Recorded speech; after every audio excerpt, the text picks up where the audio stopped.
Bom dia, boa tarde, boa noite. Aqui quem fala é Yasmin Costa. Eu tô falando de Santo Antônio de Jesus, no Recôncavo da Bahia. Eu fiz o bacharelado interdisciplinar em saúde e a graduação em medicina pela UFRB, a Universidade Federal do Recôncavo da Bahia. E hoje eu sou médica residente de medicina de família e comunidade. Desde meados de 2020, eu produzo um projeto de pesquisa intitulado Inversão Ritual e Psicopatologia da Colonização no Brasil. Temos algumas palavras-chave, né, que seria inversão ritual, psicopatologia da colonização, trauma transgeracional e epigenético, que serão melhores trabalhados no decorrer da apresentação. Eu sempre trago, desde a primeira apresentação desse trabalho, essa imagem da Tarsila do Amaral, Operários, de 1933, porque eu acredito que essa é uma imagem que vislumbra bastante o que é que eu quero mostrar com esse projeto. A gente vê uma diversidade fenotípica muito grande, né? Tem muitos traços, muitas feições diferentes nessas populações aí, né? Nessa população de operários, mas eles estão organizados de maneira vertical. E eu penso nisso como a formação do Brasil mesmo, né? Que nós tínhamos aqui indígenas, ameríndios. Depois, com a colonização, chegou portugueses, trouxeram africanos de diáspora, né? Que vieram escravizados através de tráficos de pessoas. E assim foi ficando até que vieram as ondas de imigração, né? Para fazer com que o Brasil fosse mais produtivo e embranquecido, né? Então chegaram italianos, alemães, asiáticos, enfim. E essas culturas diversas, elas foram se interrelacionando, mas de forma muito vertical mesmo, né? Onde algumas culturas dominaram as outras culturas e inverteram seus símbolos, os seus rituais, né? A gente observa isso pela dominação socioeconômica, mas enfim, vamos falar sobre isso mais pra frente. Estamos falando aqui da UPAC e do Teatro Clínica Dionises.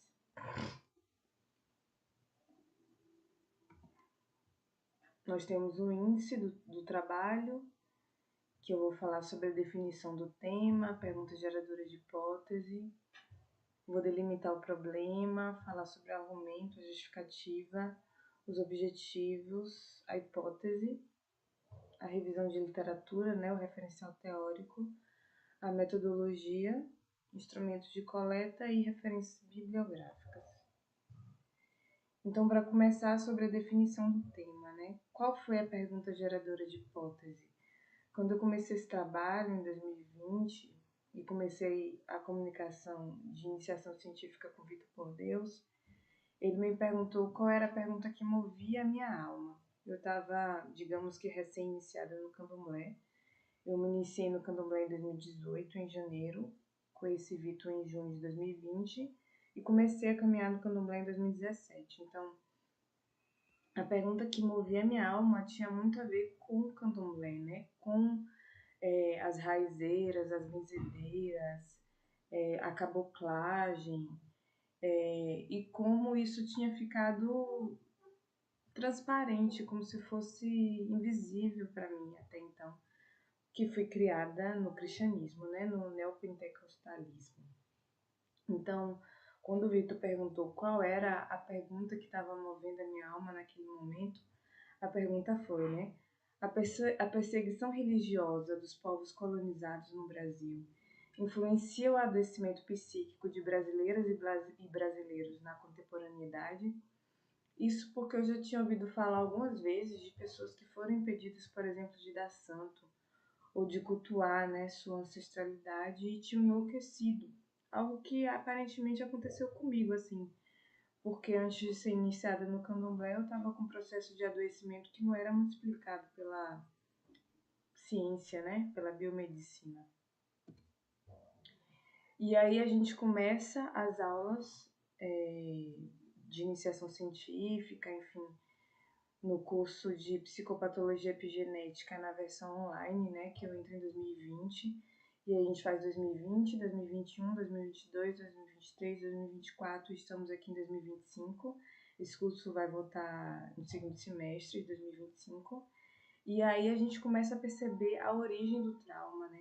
Que primeiro, para você inverter o ritual religioso, você primeiro inverte o ritual sexual, né? Isso aconteceu na história mundial e aconteceu também onde houve dominação colonial, né? Então, os rituais dos povos, eles são invertidos, inclusive o ritual sexual, né? Através da instalação da violência sexual nas comunidades. E aí fica a pergunta, né? Como a colonização inverteu o ritual sexual dos povos brasileiros colonizados? E aí, quando a gente vai delimitar o problema, eu sou convidada a escrever um argumento, né? E aí, esse argumento é bem embrionário, ainda é lá de 2020. E aí eu pergunto, né? Relacionar nossos ancestrais a símbolos do divino conotados negativamente, como aqueles que representam o maléfico, o que deve ser evitado, expulso da casa da família, acaba por constituir-se como atentado epigenético. A perseguição religiosa é uma das bases do auto-ódio a que a população brasileira foi submetida pelo processo colonizatório, resultando em adoecimento psicopatológico da nação.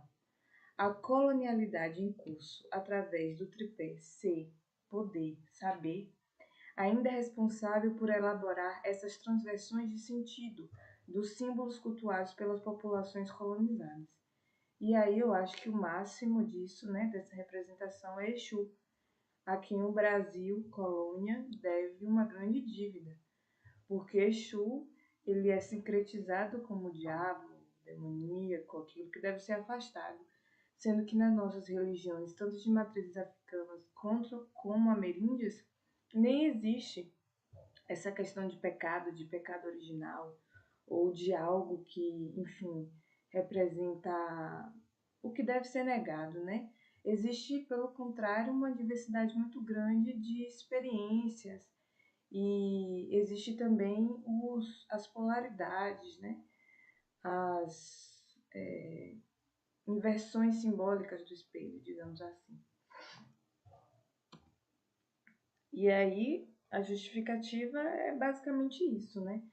O cenário de psicose de massas que se apresenta atualmente no Brasil, repercutindo inclusive em sua governança, só pode ser compreendido através do conhecimento da história de colonização em que fomos produzidos enquanto Estado-nação. A nossa saúde mental é constituída historicamente. Por isso, faz-se necessário levar o país à análise, relembrar a história das famílias e comunidades e reconstituir o passado segundo nossas próprias narrativas, abandonando a história oficial escrita pelos colonizadores. Dessa forma, este trabalho apresenta, baseado em metodologias já legitimadas pela ciência mundial, um modelo de individuação através da construção de anamnese familiar, compreendendo as relações das etnias envolvidas e como o trauma transgeracional epigenético opera até os dias atuais. Trata-se do fenômeno de individuação através de escrita autobiográfica, processo analítico, desenvolvimento de talentos, pintura improvisada, implicação no teatro, produção poética, com resultados positivos de conquista de emancipação, benefícios orgânicos, psíquicos e relacionais. Também eu estou falando de mim, né? Eu estou localizando a minha história, a história da minha família, nessa história da linhagem brasileira, né? E aí a gente vê que é a minha história dentro dessa filogenética brasileira, né? A minha ontogenética dentro da filogenética brasileira e como muitos povos se relacionaram na minha família e na família dos brasileiros de modo geral, né? Mas essa relação foi uma relação desigual. Eu sou uma majoritariamente indígena, mas também tenho sangue africano e português e italiano, mas o meu nome de batismo é Yasmin Costa Onofre. Costa é um nome português, Onofre é um nome italiano. Então eu gostaria de saber onde é que está meu nome indígena, onde é que está meu nome africano.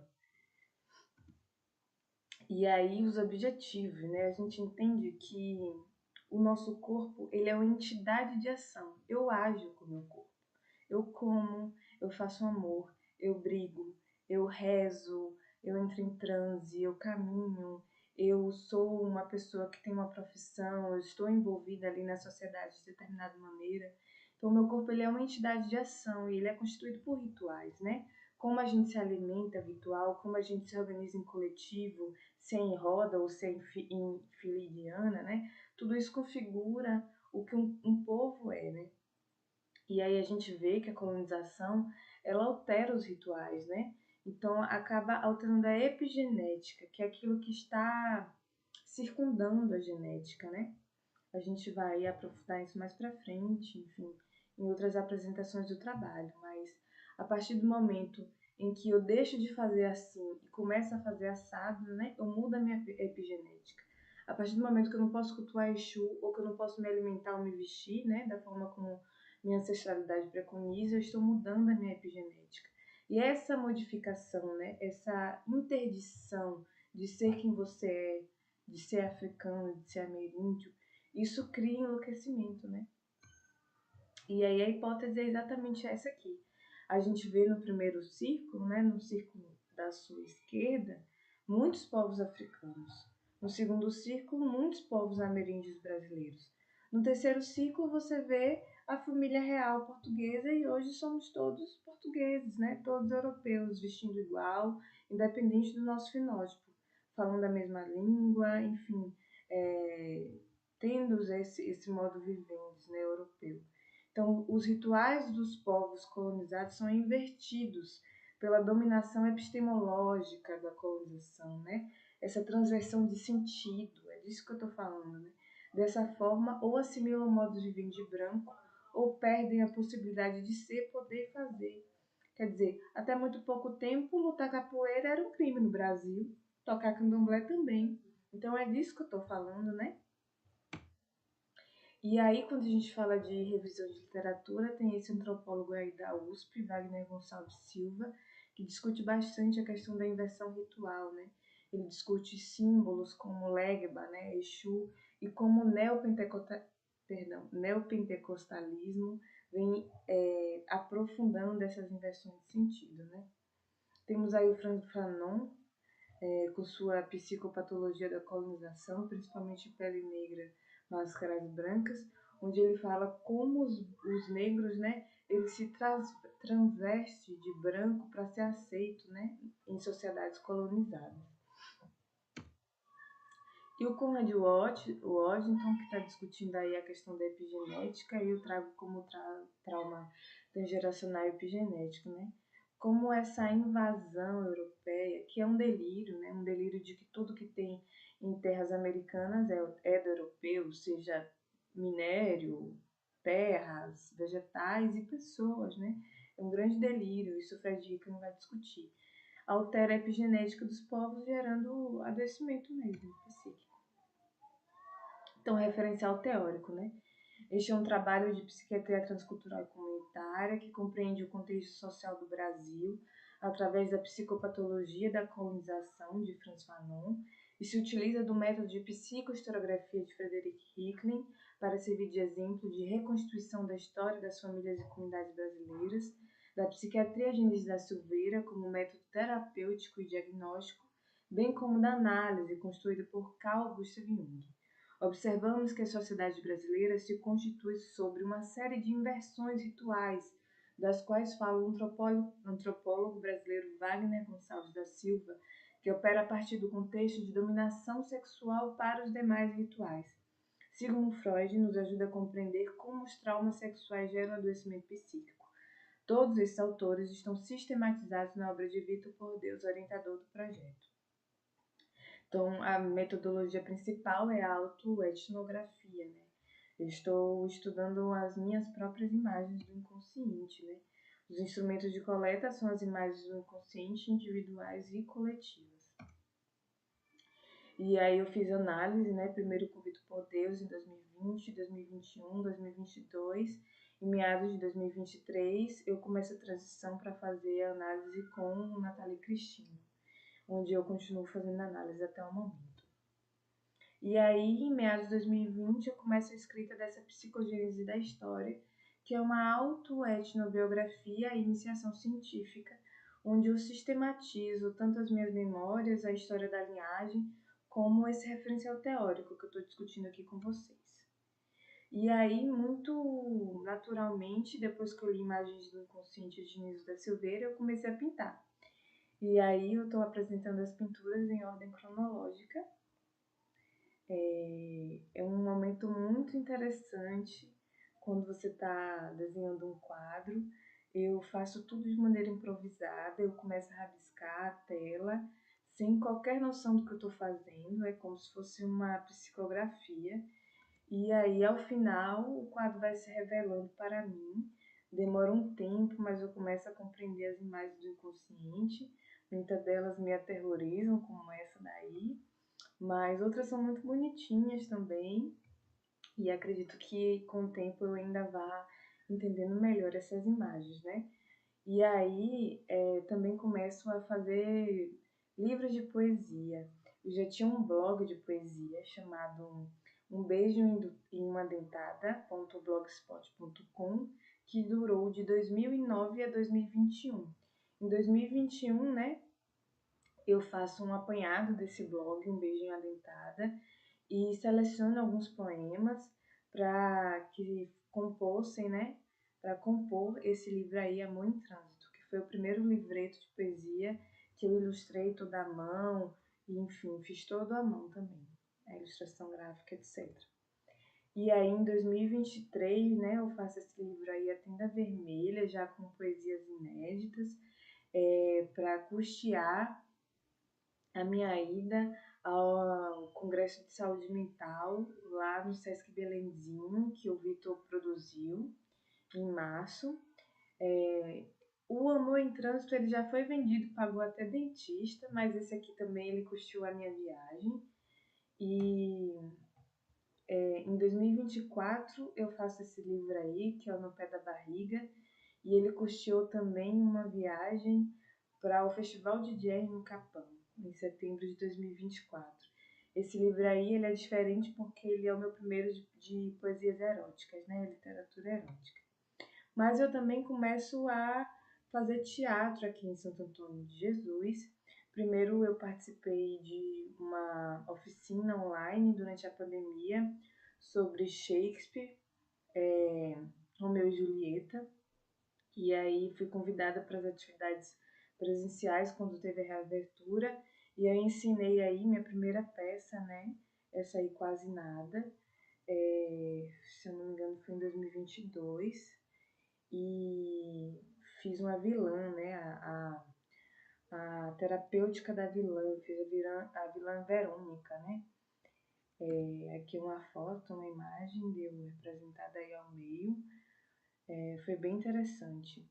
E aí já no final de 2022, início de 2023, né, na transição, eu enceno aí o Compassos do Recôncavo, né, que já foi uma pegada mais diferente, era meio que um musical, performance, contando a história aqui do Recôncavo, né? A gente tocava muitos instrumentos. Eu toquei agogô, toquei maculelê, ia tocar prato, mas fiquei meio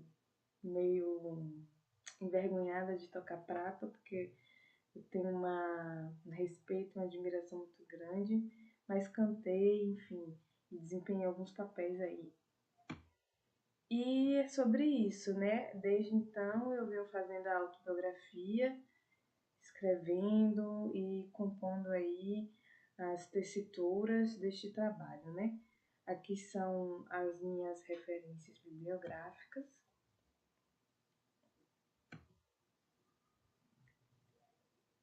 Que eu estou devagarzinho, né, em passos de tartaruga, desempenhando aí esse trabalho, que é o trabalho da minha vida, né? É um trabalho a que eu devo muito, assim. em termos de independência, de individuação, de melhoria das minhas relações, melhoria do meu entendimento, né? Enfim, rompimento de relações tóxicas, e, enfim, ganho de emancipação mesmo, né? Emancipação política, crítica, teórica, metodológica. Até esse chakra meu aqui, ele tá mais saudável, mais aberto, né? No momento que eu consigo me colocar no mundo sabendo diretamente de onde eu sou, de onde eu tô falando, né? Uma pessoa ameríndia, né? Falando aqui de terras brasileiras. Então, sou muito grata a esse trabalho, a todo mundo que vem me acompanhando até aqui. Temos muito ainda a desenvolver, muito a crescer. E é sobre isso, né? Muita coisa interessante. Eu tive a oportunidade de conhecer o professor Nelson Vaz no curso online. Enfim, o trabalho continua. Gostaria de agradecer. Estou à disposição para tirar dúvidas. Meu e-mail é ayasmin.cn@gmail.com. Grata.